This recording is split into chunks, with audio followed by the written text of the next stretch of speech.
Ողջույն եւ բարի գալուստ Փիսոն Podcast։ Ձեզ հետ կրկին Փիսոնը Ֆինն են։ Այսօր խոսելու ենք մի բանի մասին, որն ամեն քայլի մեզ հետ է։ Խանութի տոպրակներում, խմելու շշերում, մեկանգամյա բաժակներում, այո, այսօրվա թեման պլաստիկն է։ Գուցե այն հարմար է թվում, բայց իրականում պլաստիկը բնության մեջ մնում է հարյուրավոր տարիներ եւ վերածվում միկրոպլաստիկի, որը հետո հայտնվում է մեր ջրի, սննդի եւ նույնիսկ մեր օրգանիզմի մեջ։ Դա նշանակում է, որ իմ մեջ արդեն պլաստիկի փաթեթ կա։ Գուցե թեթևանամ, պոլիէթիլենային դառնամ։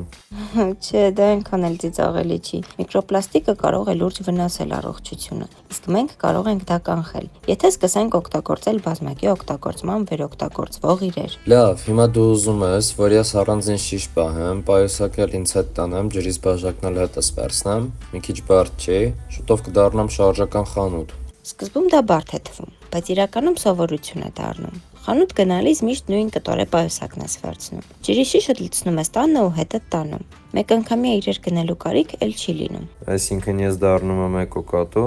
այսինքն եթե ես իմ շիշ ունենամ պահեմ, աշխարհին ինչ օգուտ։ Քո շիշը միակը չի։ Երբ դու սկսես, քո ընկերն էլ կսկսի, հետո հարևանդ, եւ այդպես հազարավոր կատուներ։ Այդպես էլ փոխվում է իրավիճակը։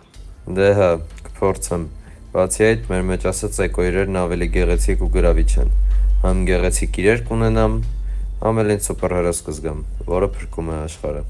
Հենց այդպես էլ կա։ Ամեն շիշ, ամեն տոպրակ չօգտագործելը փոքր հերոսություն է։ Փոքր քայլերով մենք բոլորս կարող ենք մեծ փոփոխություն բերել։ Վերօգտագործվող շիշը, կտորե պայուսակը կամ սեփական բաժակը միայն սովորություն չեն։ Դրանք մեր ներդրումն են մաքուր ու առողջ Հայաստանի համար։ Լրացուցիչ բովանդակության համար այցելեք Փիսոն հավելված կամ լսեք մեր մյուս Փիսոն փոդքասթները։ Ձեզ հետ Փիսոն եւ Ֆինն էին։ Կհանդիպենք հաջորդ անգամ։